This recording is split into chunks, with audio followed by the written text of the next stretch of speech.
First of all, the greens were slow today. My putting was really off and I had a lot of free putts. I don't know, it's just something wrong with my game today that wasn't what I wanted. I really just want to break 80. I want to score better than I did this tournament and last tournament. I wasn't able to score what I wanted.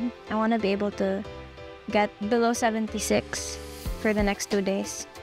I think my game plan for the next 2 rounds, it's just the same. Hit more fairways, hit more greens. Yung layo ko ngayon, sobrang sama. Hindi ganong masama pero sama talaga. Kasi 7 over ako ngayon. Yung putting verde ko, distance ng second shot, mga 80 yards.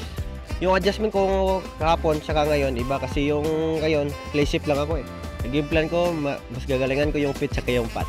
Pasalamatan ko yung sponsor namin, si Ma'am Tiffany.